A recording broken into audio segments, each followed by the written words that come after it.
সামনেই বিধানসভা নির্বাচন, তার আগে মুর্শিদাবাদ ক্রমশ অস্ত্র ভাণ্ডারে পরিণত হচ্ছে। বিহারের মুঙ্গের থেকে দেদার আগ্নেয়াস্ত্র ও কার্তুজ ঢুকছে মুর্শিদাবাদে।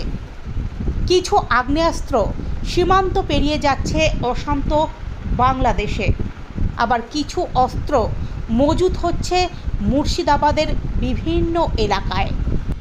গত দুদিনে মুর্শিদাবাদের 3 থানার এলাকা থেকে 5টি আগ্নেয়াস্ত্র ও 20টি কার্তুজ সহ 4 জনকে গ্রেফতার করেছে পুলিশ।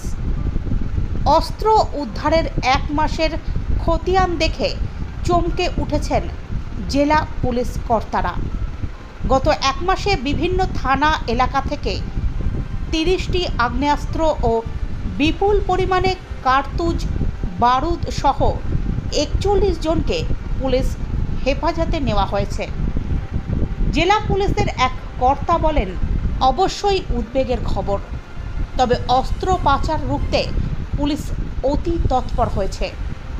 মুঙ্গের মেড আগ্নেয়াস্ত্র রুখতে বিহার, ঝাড়খণ্ড, বাংলায় ব্যাপক ধরপাকড় শুরু হয়েছে। আজ সাগরদিঘি থেকে আগ্নেয়াস্ত্র সহ শামসেরগঞ্জ ও সুতির 2 অস্ত্র পাচারকারীকে গ্রেফতার করেছে পুলিশ। সাগরদিঘি থানার মোরগ্রাম 12 নম্বর জাতীয় সড়ক সংলগ্ন এলাকা থেকে গ্রেফতার করা হয় তাদের। পুলিশ সূত্রে জানা গিয়েছে, ধৃত ওই ব্যক্তিদের নাম মোক্তার হোসেন এবং জাহাঙ্গীর হোসেন। তাদের মধ্যে মোক্তার হোসেনের বাড়ি শামসেরগঞ্জের ভাষায় পাইকর এবং জাহাঙ্গীর হোসেনের বাড়ি সুতি থানার বাউরিপুনির এলাকায়। ধৃতদের কাছ থেকে 3টি আগ্নেয়াস্ত্র এবং 7 রাউন্ড কার্তুজ বাজেয়াপ্ত করেছে সাগরদিঘি থানার পুলিশ। সোমবারই তাদের আদালতে পাঠিয়ে পুলিশ হেফাজতে নেওয়া হচ্ছে। একদিন আগে শামসেরগঞ্জ থানার চাঁদপুর এলাকা থেকে ঝাড়খণ্ডের এক অস্ত্র কারবারিকে গ্রেফতার করে পুলিশ।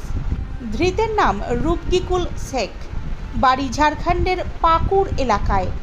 ধৃতের কাছ থেকে 2টি মুঙ্গের মেড ইম্প্রোভাইজড পিস্তল ও 6 রাউন্ড কার্তুজ বাজেয়াপ্ত করা হয়েছে। একই দিনে রেজিনগর থানার পুলিশ মারাটিয়া হাসপাতাল সংলগ্ন এলাকা থেকে এক যুবককে গ্রেফতার করে। তল্লাশি চালিয়ে মিলেছে একটি পিস্তল ও 2 রাউন্ড কার্তুজ। ধৃতের নাম মফুজ শেখ, বাড়ি শক্তিপুরে।